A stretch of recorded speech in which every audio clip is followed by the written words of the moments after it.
hace este énfasis o este detalle sobre las particularidades que envolvieron el nacimiento de nuestro Señor Jesús. Los detalles de la Navidad nos recuerdan mucho acerca de cómo Dios quiere que vivamos y cómo Dios diseñó este plan tan perfecto para nuestra salvación, que es realmente lo que celebramos en Navidad. En los versículos 6 y 7 del capítulo 2 que acabamos de leer, habla de, todo el pasaje que acabamos de leer, habla de el por qué María y José fueron a parar a Belén. Y todo pareciera ser que fue algo fortuito, es decir, así como viene el relato, pues fueron a cumplir con este empadronamiento que promulgó el gobernador en aquel entonces, que tenía más que nada el sentido de ver cuántas personas eran en función del impuesto que cobraban. Entonces ese era el verdadero sentido de este tipo de empadronamientos. Y entonces van María y José y ahí están, y dice la palabra que aconteció, dice que estando ellos ahí se vieron el alumbramiento, se vino el alumbramiento de María. Y pareciera que fue algo fortuito, ¿verdad? Que fue algo que, ya estando ahí, tuvo que entrar María en labor de parto y se dieron las cosas de esta forma, evidentemente no planeadas. Mucho se ha dicho, mucho se ha predicado, platicado, reflexionado sobre cuando cada quien vamos a ser papás y preparamos el cuarto del bebé y la cuna. José, que era carpintero, a lo mejor tenía que hacerle o le quiso hacer una cuna muy bonita. Sin embargo, se dieron así las cosas. Y entonces uno pudiera pensar que fue, insisto, algo fortuito, pero no. Conocemos la profecía, conocemos lo que ya había dicho el profeta Miqueas, allá en Miqueas capítulo 5, verso 2, pero tú, Belén Efrata, pequeña para estar entre las familias de David. Ya conocemos el texto. Entonces, ya había sido predicho, ya había sido anunciado muchos siglos atrás.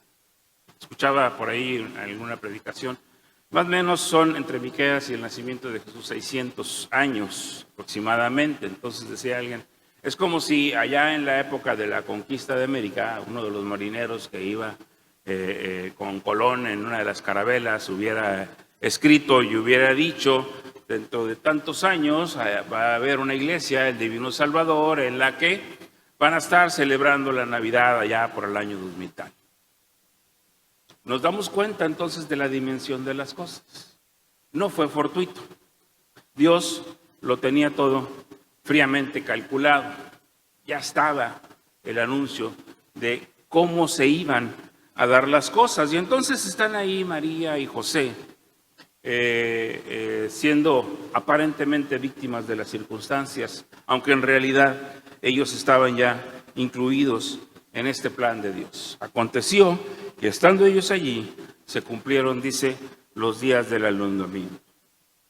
María da luz a su hijo primogénito, es decir, el primero de esta familia.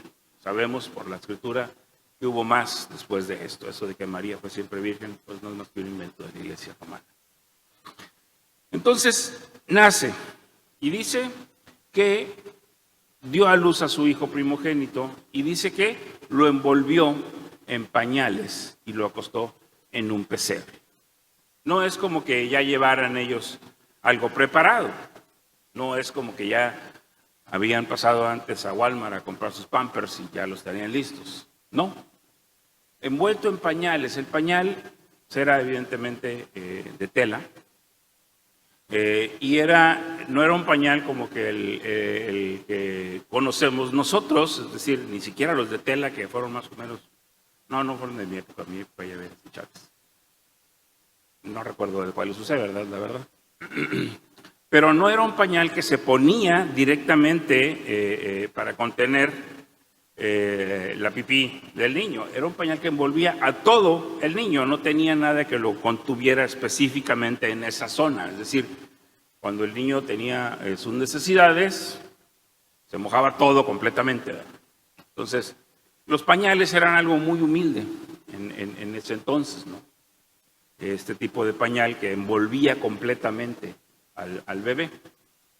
Entonces, observemos cuál es la envoltura de este gran regalo. Es una envoltura realmente sencilla, es una envoltura humilde. Estos fueron los pañales en los que fue recibido nuestro Salvador. ¿Okay? Y dice que lo acostó en un pesebre. Y conocemos y sabemos que es un pesebre. ¿Qué es un pesebre? Es un lugar donde se le pone el alimento a los animales. Es decir, es el comedero de los animales. Y ahí fue acostado nuestro Señor Jesús.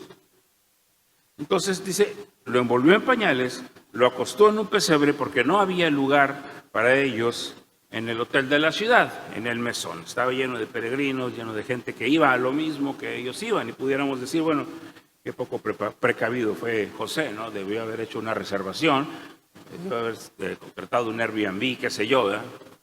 Sin embargo, bueno, insisto, las circunstancias no fueron fortuitas. Dios así lo tenía previsto, Dios así lo tenía todo fríamente calculado. Entonces, quedémonos con esta imagen que a veces suele ser dibujada, plasmada en una forma muy tierna, muy sencilla, así, muy bonito, el pesebre con paja y hasta incluso los animales alrededor muy bonitos.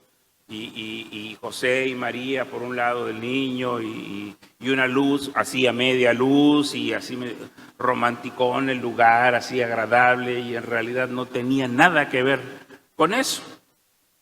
O sea, el sonido de los animales, el olor de los animales no era algo agradable, definitivamente no era algo agradable, como muchas veces lo vemos muy tiernamente reflejado en esas imágenes que se nos han mostrado a lo largo del tiempo. Entonces, ahí está el nacimiento del que habría de ser el Rey de Reyes, el Rey de los judíos, nuestro Rey, nuestro Salvador. Ahí estaba, envuelto en pañales y acostado en un pesebre. Quédese con esa imagen. Ahora vamos a otro pasaje de la Escritura muy conocido. Juan 3:16. ¿Qué dice Juan 3:16?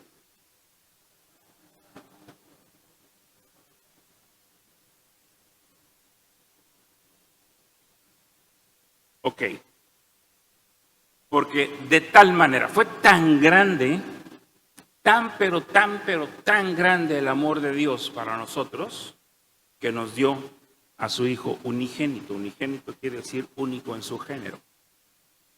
Dice, para que todo aquel que en Él cree, que tú y yo que creemos en Él, que le creemos a Él, dice, no se pierda, no se vaya al infierno, no viva el resto de la eternidad excluido de la presencia de Dios, no se pierda, sino que tenga vida eterna.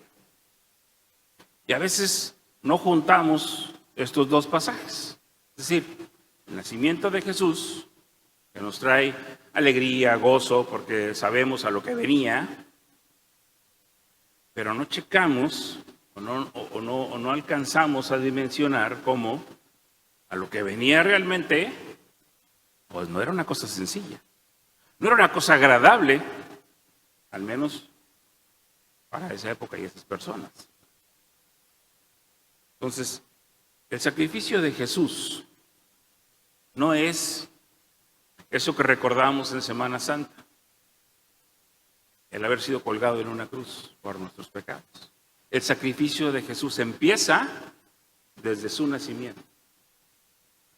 ¿Por qué? Porque siendo el Rey de Reyes y Señor de Señores, está envuelto en pañales y acostado en un comedero de animales. Él no tuvo una cama. Unamos entonces estas dos ideas. El Hijo de Dios, el Salvador del mundo, nace en condiciones penosas, nada prometedoras, de una familia humilde. No era apropiado para un rey. Sin embargo, dice la Escritura, dice Lucas, descendía del linaje de un rey, del rey David, nada menos y nada más que el rey David. Entonces, quedémonos con esta idea. Y con esta idea, quiero que en esta mañana reflexionemos en algunos aspectos que nos invitan a nosotros a meditar y a ser parte de ese relato navideño. Vamos a orar. Padre, gracias te damos en esta mañana porque nos hablas a través de tu palabra y porque, Señor, en esta mañana podemos reflexionar en ella y percatarnos del amor tan grande con el cual nos has amado. Habla a tu pueblo, Señor, y permite que un servidor sea únicamente ese canal para compartir tu palabra en esta mañana. En Cristo Jesús. Amén. Decía, la Navidad nos habla, en primer término, del sacrificio tan grande que Dios llevó a cabo para salvarnos de la muerte eterna. ¿Estamos de acuerdo hasta ahí? El sacrificio de Jesús comenzó cuando nació, porque nació con muchas privaciones. Evidentemente no se quedaron ahí todo el resto del tiempo, ¿verdad? Posteriormente se fueron del establo. Eso fue nada más en el momento del nacimiento de Jesús. Este amor tan grande que nos tuvo Dios, que lo llevó a despojarse de su gloria, de sus privilegios infinitos y asumir una forma humilde, una forma frágil, a través de esa encarnación que fue un acto de humillación para Dios, para Cristo. Sin embargo, este era el plan de Dios. Era necesario que así fuera. Porque únicamente un ser perfecto como lo fue Jesús, verdaderamente Dios, verdaderamente hombre, dice el catecismo, era el único que podía eventualmente librarnos de la muerte eterna, librarnos del pecado. Dios había dicho, el alma que pecare, ciertamente morirá. Y si Él lo dijo, Él tenía que cumplirlo. Y entonces ideó este plan para rescatarte a ti y a mí, para salvarnos. El que muriera en esa cruz tenía que ser un hombre, un ser humano primeramente, porque representaba a la humanidad. Entonces, Cristo asumió el precio de nuestra humanidad, de nuestra caída. Entró al mundo en una forma humilde, en un niño, en un miembro de la raza humana. Eso ya implicó ese estado de humillación.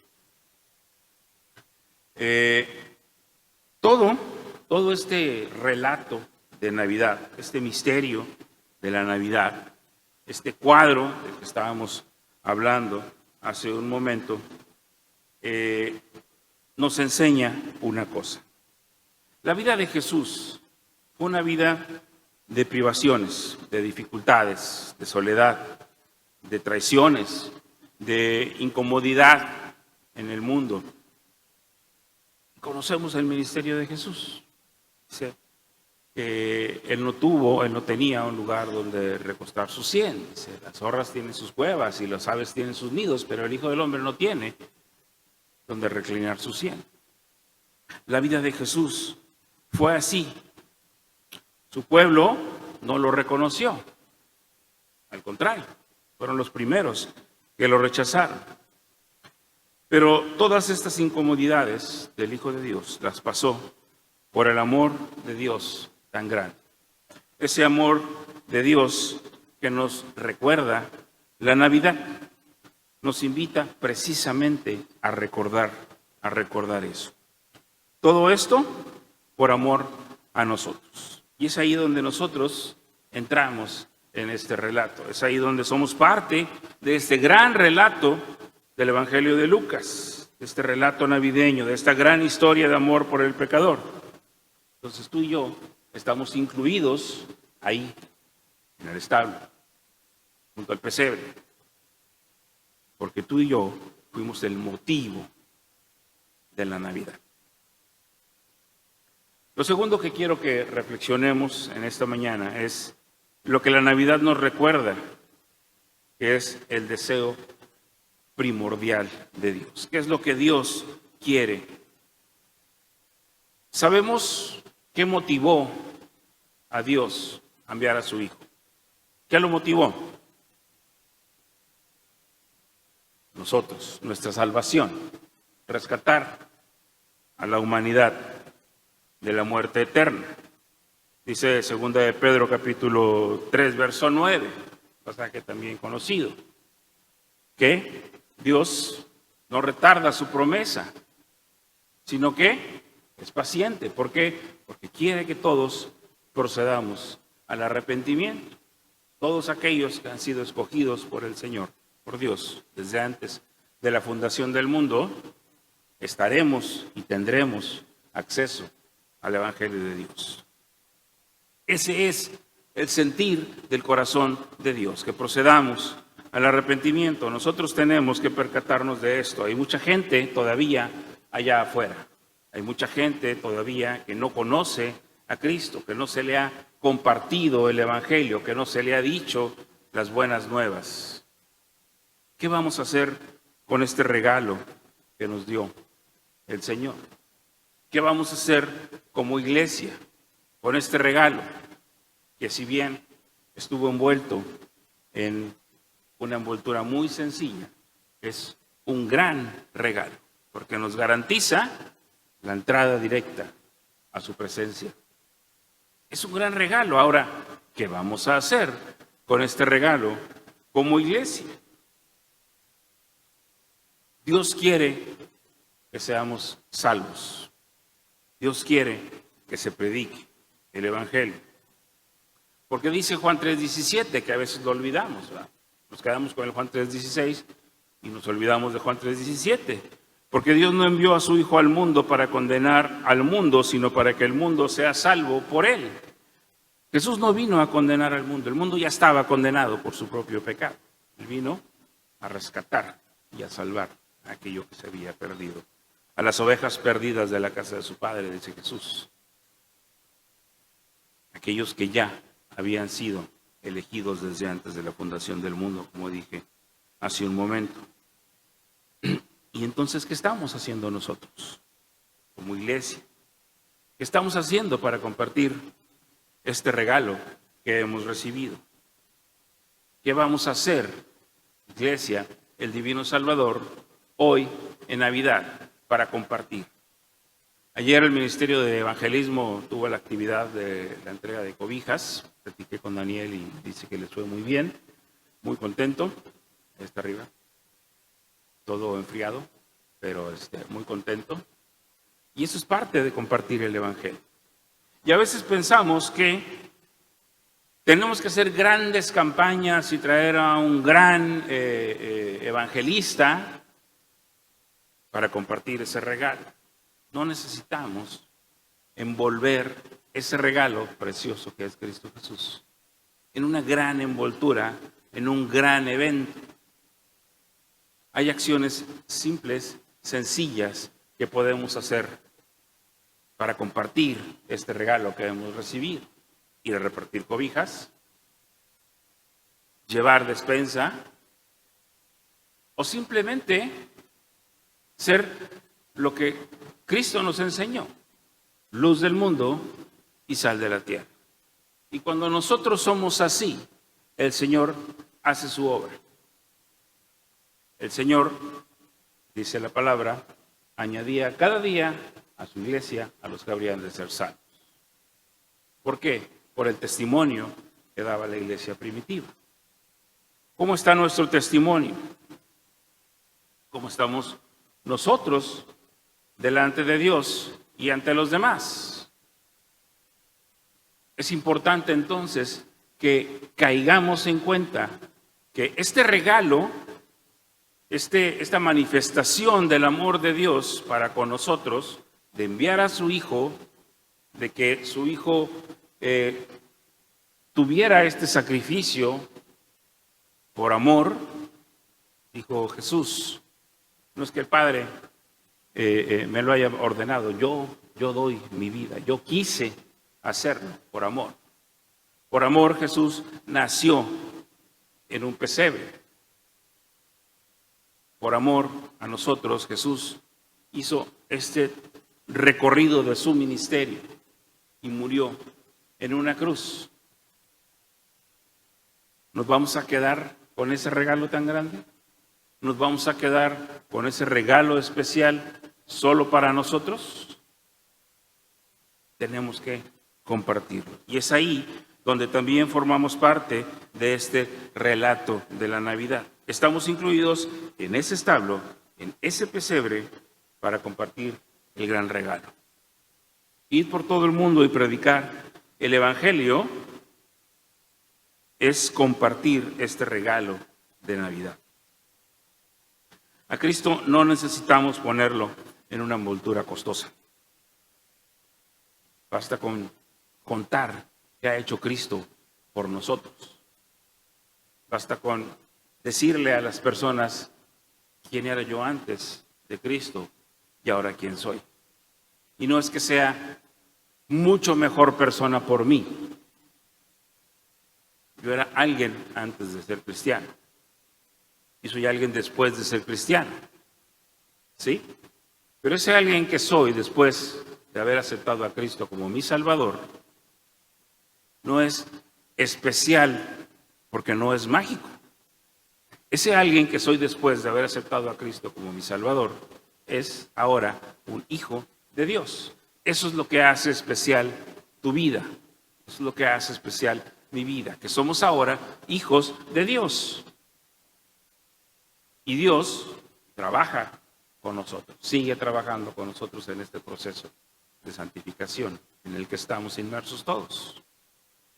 Entonces, esta escena del establo, el pesebre, los pañales, también nos incluye a nosotros en este deber de compartir ese regalo maravilloso del que hemos sido objeto. Seamos entonces sal de la tierra, luz del mundo. ¿Qué nos falta para llenar las bancas vacías en este lugar?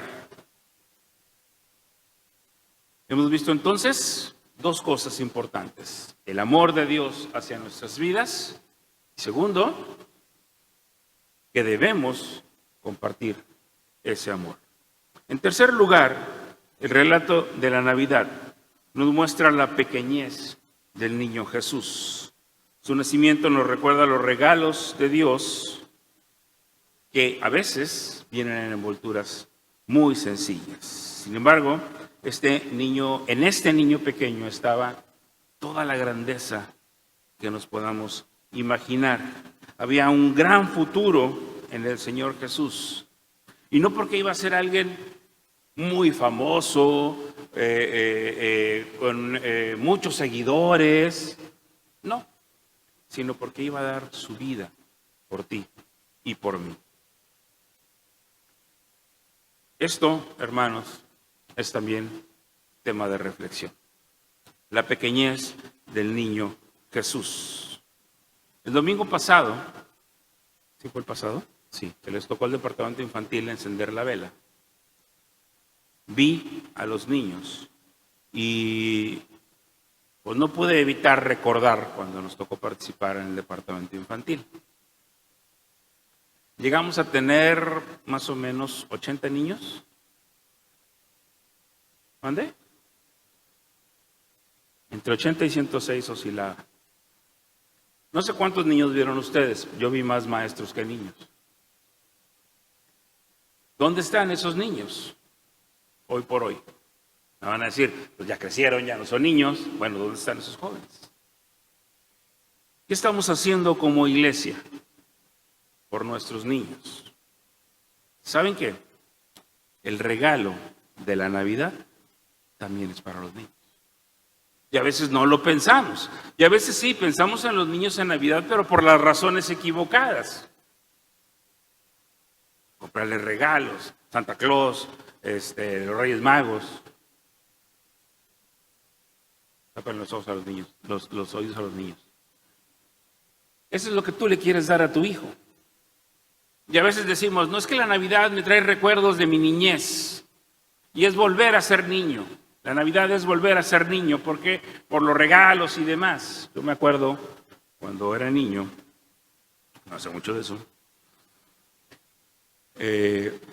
mis papás mi papá era el tesorero de la iglesia en donde estábamos, mi mamá su ayuda idónea, y entonces se acostumbraba que a los niños de la iglesia, de determinado trabajo, les regalaran juguetes.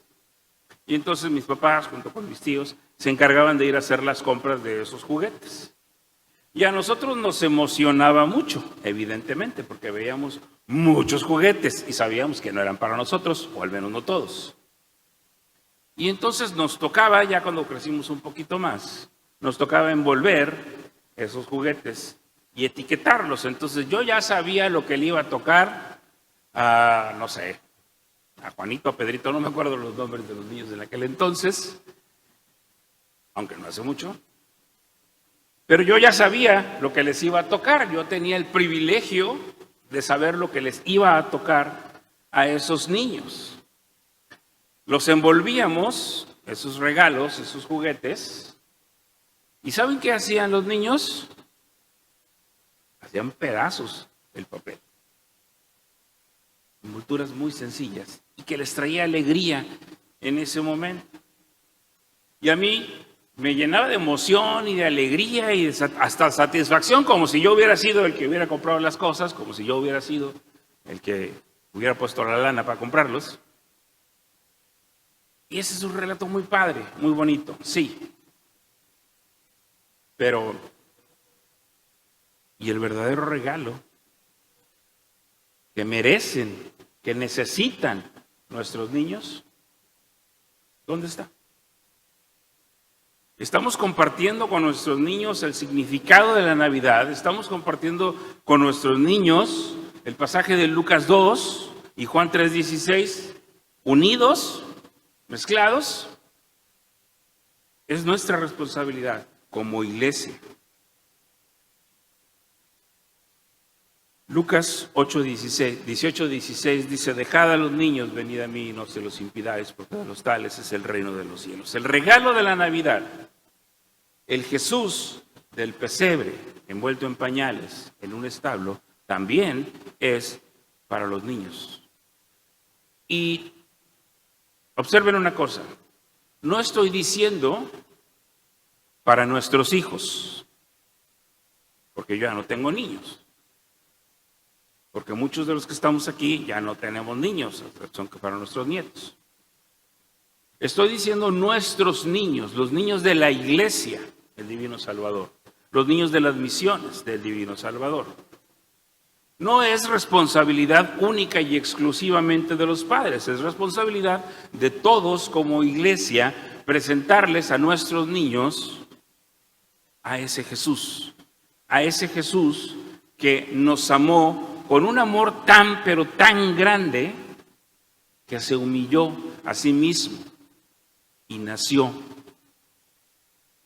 en un establo, envuelto en pañales, acostado en un pesebre.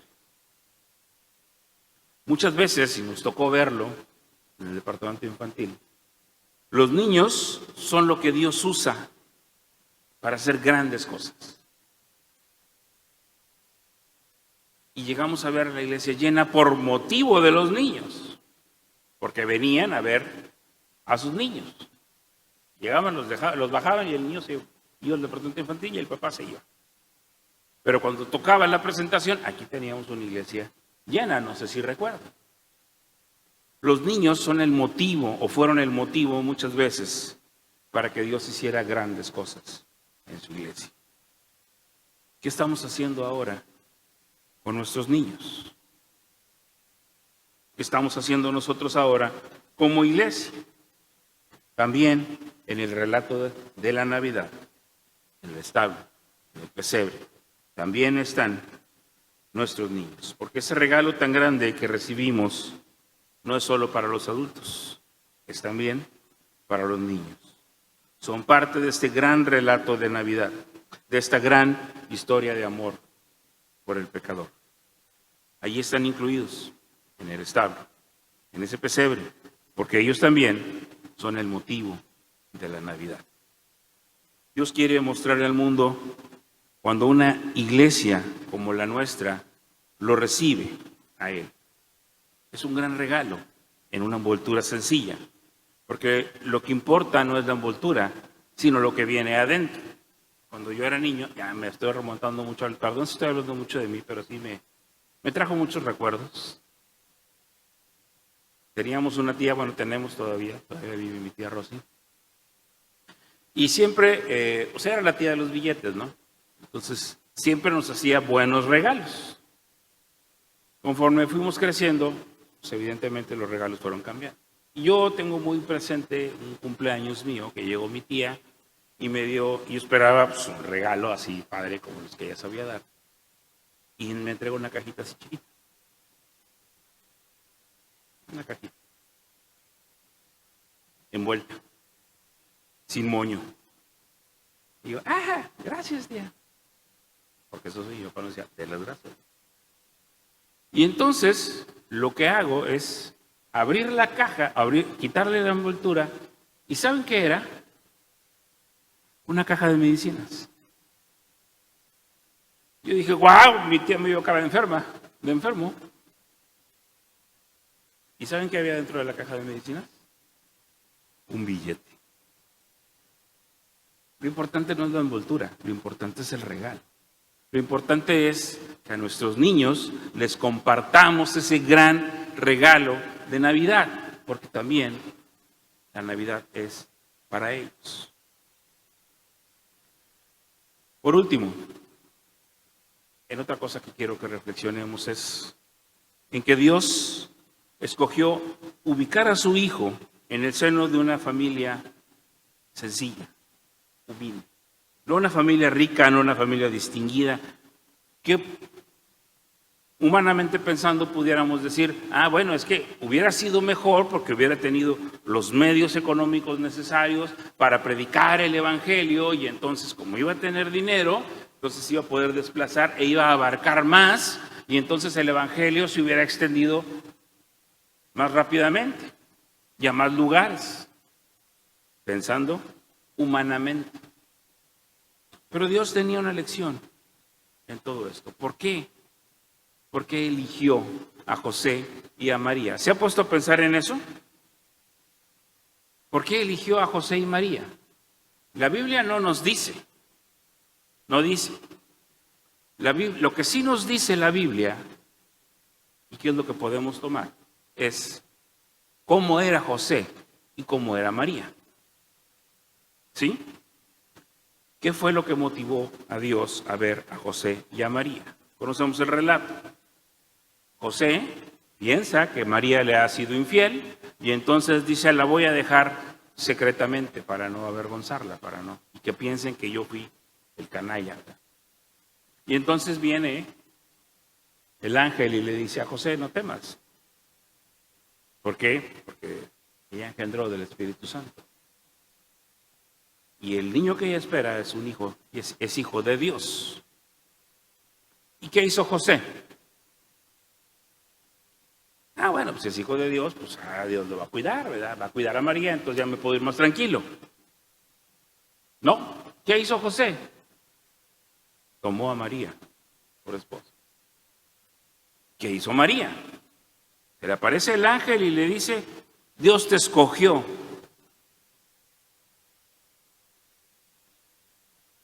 ¿Y qué dijo María? Gracias, pero no gracias. ¿No? Implicaba muchas cosas para María, así como para José. Porque para José no había más que de dos sopas. Una, que María le hubiera sido infiel ante los ojos del pueblo, aunque él ya sabía. María le había sido infiel y con todo y eso él iba a tomarla como esposa y entonces iba a ser la comidilla del pueblo. O dos, que María y José se habían adelantado a su boda, habían hecho de las suyas, y entonces José era un abusivo, y entonces José iba a tener ese estigma de haber mancillado a María antes del matrimonio. Eso es lo que implicaba para José, pero para María todavía era peor. Para María estaba expuesta a que la apedrearan por su infidelidad. ¿Y qué dijo María? Hágase tu voluntad. Yo soy tu sierva. ¿Qué vemos en José y María? Corazones dispuestos a servir al Señor. Y el relato de la Navidad incluye precisamente estos corazones dispuestos. Porque Dios lo que busca es un corazón dispuesto. Y nosotros tenemos que ser ese corazón dispuesto. Yo les animo, hermanos, a concebir esta imagen del relato de la Navidad. Un establo, un pesebre, un Dios que nos ama por sobre todas las cosas. Un Dios que tomó a personas dispuestas, tomó a su Hijo, lo encarnó en esa familia. Lo hizo nacer en circunstancias no distinguidas para dejarnos un mensaje de generosidad, un mensaje de amor, la generosidad de Dios para con la humanidad. Dice Filipenses 5 al 7, que Jesús no tomó el ser igual a Dios como cosa que aferrarse, ¿se acuerdan del pasaje? Sino que se entregó, se despojó de sí mismo y se entregó por nosotros. El pueblo de Dios se debe distinguir por su gran amor a los demás, por su protección a la vida, su compasión hacia el pecador, por su actitud de proteger, de proveer a los pequeños, a lo débil del mundo, a sus niños. Te voy a invitar para que abran su Biblia, Colosenses capítulo 3. Y con esto termino.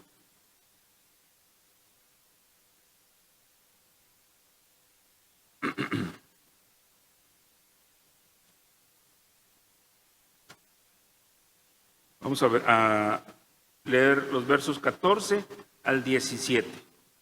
Este es el llamado de Dios para nosotros en esta Navidad. Colosenses 3, versos 14 al 17. Póngase de pie, vamos a leer la palabra.